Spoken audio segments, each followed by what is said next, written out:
વિરુદ્ધ અંધધ્વજ દિવસ એ કાર્યક્રમના નિમિત્તે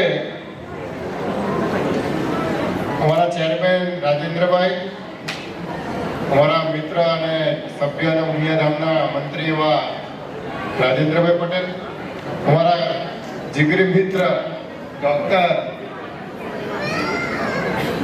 એટલે એમના માટે કે આ વિસ્તારની અંદર જેમ ચેરિટેબલ ટ્રસ્ટ કામ કરે છે એવી રીતે ગરીબ વિદ્યાર્થીઓ માટે પણ એક કામ કરે છે. 12 સાયન્સના વિદ્યાર્થીઓને એ સારી એવી સેવા ડુંગરાણી ભાઈ આપે છે.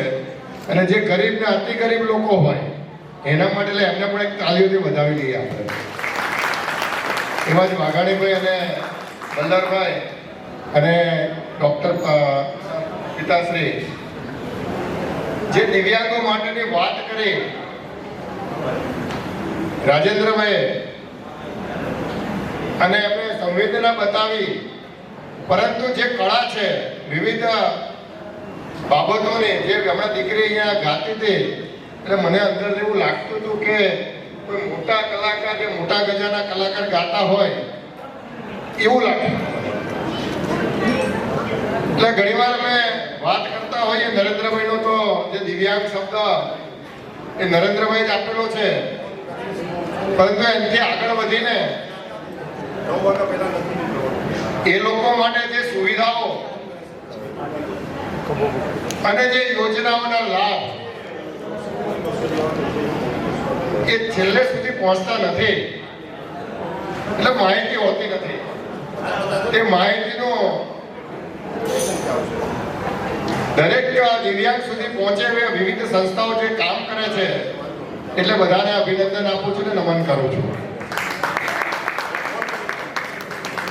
સાથે જે હમણાં કૌશિકભાઈએ જે વાત કરી શિક્ષકો માટેની, કે દિવ્યાંગ શિક્ષકો અને બાકીના શિક્ષકો માટે શિક્ષણ સમિતિ કોઈ ભેદ નથી રાખતું, પરંતુ દિવ્યાંગોને વિશેષ મદદરૂપ થાય અને જે આવા કામચોર કોઈ શિક્ષકો હોય જે દિવ્યાંગ નથી, તો એના ઉપર હમણાં અમે પગલાં પણ ઘણા લેવાનું ચાલુ કર્યું છે. કદાચ ન્યૂઝપેપરની અંદર આવે છે કે કોઈ અન્ય વ્યવસાય સાથે સંકળાયેલા હોય અને શિક્ષક તરીકે કામ કરતા હોય ને પોતાની જે નોકરીના દરમિયાન અથવા તો સરકારી નોકરી દ્વારા જે કામ કરતા હોય ને વિવિધ કામ કરવાનું હોતું નથી, પણ એવા ધ્યાનો કેસ ઘણા આવે છે ને અમે એ લોકોને સસ્પેન્ડ પણ કરેલા છે. પરંતુ આગળ વધીને હમણાં જ રાજેન્દ્રભાઈની સાથે મારે વાત થઈ કે આપણે આમાં શિક્ષણ સમિતિની અંદર હમણાં શાળાઓ ખૂબ વધી ગઈ છે. આપણી પાસે 365 શાળાઓ છે, અને જ્યાં જ્યાં દિવ્યાંગો માટેની જગ્યાઓ હશે એને અમે ત્વરિત ભરવા માટે રાજ્ય સરકારને અમે અપીલ કરીશું. અમે પણ એક સમાજના એક નાગરિક તરીકે ને એક સામાજિક કાર્યકર્તા તરીકે અમારામાં પણ સંવેદના હોય.